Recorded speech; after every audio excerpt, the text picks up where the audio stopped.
निवडणुकीच्या काळात विधानसभेच्या मी कोल्हापूरबाईच्या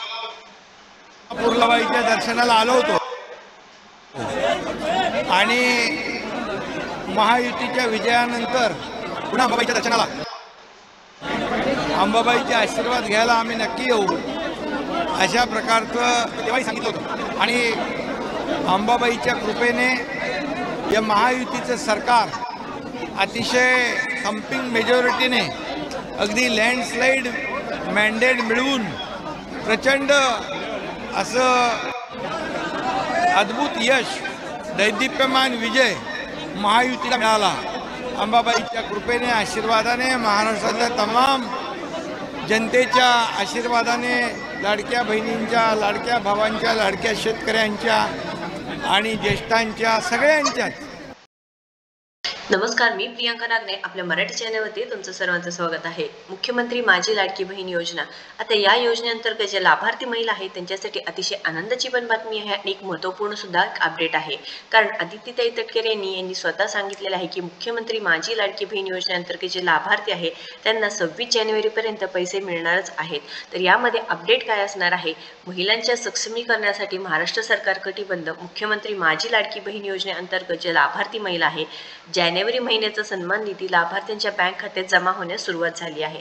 तर कालपर्यंत 1.10 कोटी रुपये जमा झाले होते, पण 25 जानेवारी 2025 ला सुमारे 1.31 कोटी रुपये जमा झाले आहे। 24 जानेवारी 2025 पर्यंत 1.10 कोटी जमा झाल्याची माहिती सांगितली होती। प्लस आता 25 जानेवारी पर्यंत 1.31 कोटी लाडक्या बहिणींच्या खात्यात सन्मान निधी जमा झाल्याची माहिती हे सुद्धा सांगितली आहे।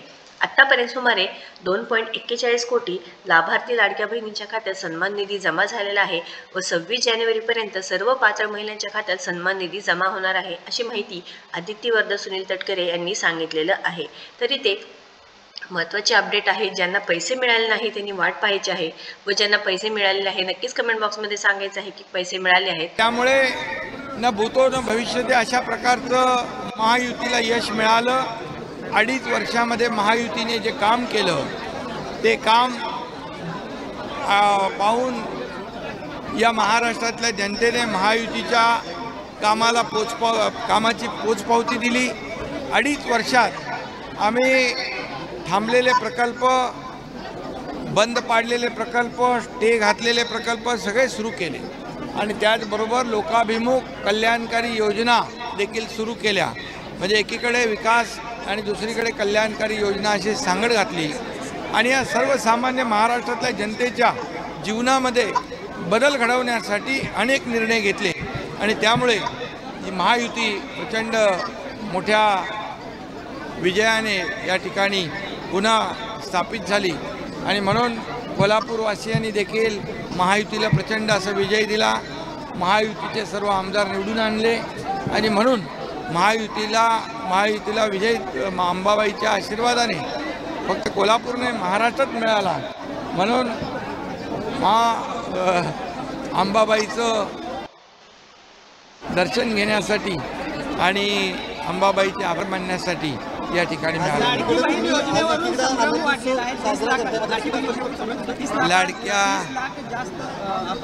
लाडक्या बहिणी ज्या पात्र लाडक्या बहिणी आहेत, बिलकुल पात्र लाडक्या बहिणींची योजना कायम असेच सुरू राहणार, त्यामध्ये कुठेही खंड पडणार नाही।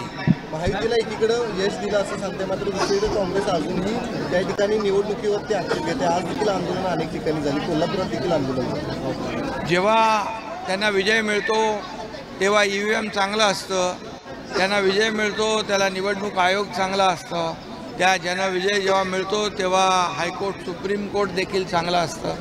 पण जेव्हा पराभूत होतात तेव्हा मग EVM खराब, EVMमध्ये दोष, याद्यांमध्ये दोष, निवडणूक आयोगावर आरोप आणि आमच्यावर आरोप। दुसरा त्यांना काय धंदा उरलेला आहे? त्यांना आता काय काम उरलं आहे का? विधानसभेचा विरोधी पक्ष नेता मिळवण्यासाठी जेवढे आमदार लागतात तेवढे आमदार देखील ते मिळवू शकले नाही। यावरून महाराष्ट्रातल्या जनतेने त्यांची जागा दाखवून दिलेली आहे आणि या महायुतीच्या फील्डवर काम करणाऱ्या सर्व शिलेदारांना विजयी केलेला आहे। घरी बसणाऱ्यांना कायम घरी बसवलेला आहे।